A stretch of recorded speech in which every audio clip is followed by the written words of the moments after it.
ದೀಪಾವಳಿ ಹಬ್ಬದ ಶುಭ ಸಮಯದಲ್ಲಿ ಈಗಿನ ಒಂದು ಪರಿಸ್ಥಿತಿಯಲ್ಲಿ ಪ್ರತಿಯೊಬ್ಬರಿಗೂ ಕೂಡ ತಮ್ಮ ತಮ್ಮ ಮಕ್ಕಳನ್ನು ರಕ್ಷಣೆಯನ್ನು ಮಾಡ್ಕೊಳ್ತಕ್ಕಂಥದ್ದು, ಆನಂತರದಲ್ಲಿ ತಮ್ಮ ಮಕ್ಕಳ ವಿದ್ಯಾಭ್ಯಾಸವನ್ನು ಕೊಡ್ತಕ್ಕಂತಹದ್ದೇ ದೊಡ್ಡದಾದಂತಹ ಸಮಸ್ಯೆಯಾಗಿ ಬೆಳೀತಾ ಇರ್ತಕ್ಕಂಥದ್ದು ಮನಸ್ಸಿನಲ್ಲಿ. ಅಂತಹ ದುಗುಡತೆಗಳು ಆನಂತರದಲ್ಲಿ ಶತ್ರುಗಳಿಂದ ಅಥವಾ ಮಿತ್ರರ ಶತ್ರುಗಳಾಗಿ ಇತ್ಯಾದಿಯಲ್ಲಿ ತೊಂದರೆಗಳನ್ನು ಕೊಡ್ತಾ ಇರ್ತಕ್ಕಂಥದ್ದು, ಅಥವಾ ನಿಮ್ಮ ಮಕ್ಕಳ ಒಂದು ಭವಿಷ್ಯತ್ತಿನಲ್ಲಿ ಏಳಿಗೆಯನ್ನು ಕಾಣಬೇಕು ಅಂತೇಳಿ ಆದರೆ ನಮ್ಮನ್ನು ಸಂಪರ್ಕವನ್ನು ಮಾಡಿಕೊಳ್ಳಬಹುದು. ಜೊತೆಯಲ್ಲಿ ಅದಕ್ಕೆ ಸೂಕ್ತವಾದಂತಹದ್ದನ್ನು ತೆಗೆದುಕೊಂಡು ದೈವಿಕವಾದಂತಹ ಶಕ್ತಿಯಿಂದ ಒಂದು ರೀತಿಯಾದಂತಹ ಶರೀರವನ್ನೇ ವಜ್ರಕಾಯದ ರೀತಿಯಲ್ಲಿ ಮಾಡಿಕೊಂಡು ಅವರು ರಕ್ಷಣೆಯನ್ನು ಮಾಡ್ಕೊಳ್ತಕ್ಕಂಥದ್ದಕ್ಕೆ ಒಂದು ಅಭೂತಪೂರ್ವಕವಾದಂತಹ ವಿದ್ಯೆ ಅಂತ ಹೇಳುವುದಾಗಿ ಹೇಳುತ್ತಾರೆ.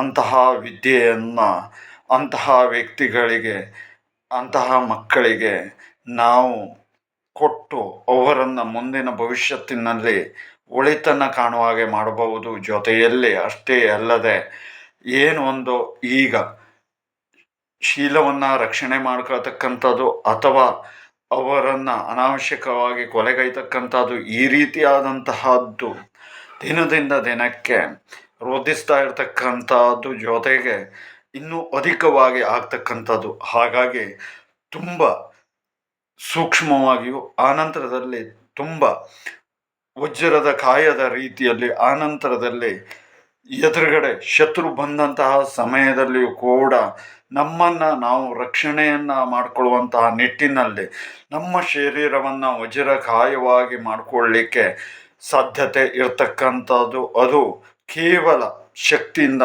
ಮಾತ್ರ ಸಾಧ್ಯ ಅಂತ ತಿಳಿಸುತ್ತಾ, ಸಾಧ್ಯ ಹೆಚ್ಚು ಕಡಿಮೆ ಪ್ರತಿಯೊಬ್ಬರಿಗೂ ಕೂಡ ಅವಶ್ಯಕತೆ ಇರತಕ್ಕಂಥದ್ದು. ಹಾಗಾಗಿ ಮಾಡಿಕೊಳ್ಳಿ ಅಂತ ಹೇಳುವುದಾಗಿ ನಿಮಗೆ ನಾವು ತಿಳಿಸುತ್ತಾ, ಒಂದು ಎಚ್ಚರಿಕೆಯ ಗಂಟೆಯಾಗಿಯೂ ಕೂಡ ನೀವು ಸ್ವೀಕಾರವನ್ನು ಮಾಡಿಕೊಂಡ್ರೆ ತಪ್ಪೇನೂ ಇಲ್ಲ. ಯಾಕೆ ಅಂತ ಕೇಳಿದರೆ, ಅನಾವಶ್ಯಕವಾಗಿ ಆ ರೀತಿಯಲ್ಲಿ ಆದ ನಂತರದಲ್ಲಿ ಕಣ್ಣಲ್ಲಿ ನೀರು ಹಾಕುವುದು, ವ್ಯಥೆಯನ್ನು ಪಡುವುದು, ತಾವು ಕಳ್ಕೊಂಡಿದ್ದೀವಿ ಅಂತ ಹೇಳುವುದಾಗಿ ದುಃಖಿಸ್ತಾ ಇದ್ದರೆ ಏನೂ ಪ್ರಯೋಜನಕ್ಕಿಲ್ಲ. ಅದಕ್ಕಿಂತ ಪೂರ್ವದಲ್ಲೇ ನಾವು ಆ ರೀತಿಯಾದಂತಹ ಒಂದು ಶಕ್ತಿಯನ್ನು ತೆಗೆದುಕೊಂಡು ಅನಂತರದಲ್ಲಿ ಏನು ಮಾಡಬೇಕು ಹೇಳ್ತಕ್ಕಂಥದ್ದನ್ನು ಮಾಡ್ಕೊಂಡು ಬಿಟ್ಟರೆ ತದನಂತರದಲ್ಲಿ ಆ ಸಮಸ್ಯೆ ಹೇಳ್ತಕ್ಕಂಥದ್ದು ಇರುವುದಿಲ್ಲ.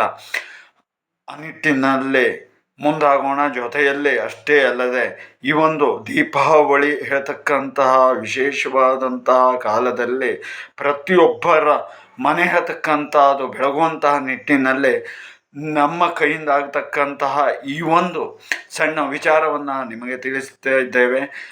ಇದರ ಸದುಪಯೋಗವನ್ನು ಪ್ರತಿಯೊಬ್ಬರು ಕೂಡ ಪಡ್ಕೊಂಡ್ರೆ ಅದರ ಲಾಭದಿಂದ ಅಥವಾ ಆ ಒಂದು ಅಂಶಕದಿಂದ ಎಷ್ಟೋ ಕುಟುಂಬಗಳು ಬೆಳಗಬಹುದು ಅಂತ ಹೇಳುವುದಾಗಿ ತಿಳಿಸುತ್ತಾ, ದೀಪಾವಳಿ ಹಬ್ಬದ ಹಾರ್ದಿಕ ಶುಭಾಶಯಗಳು.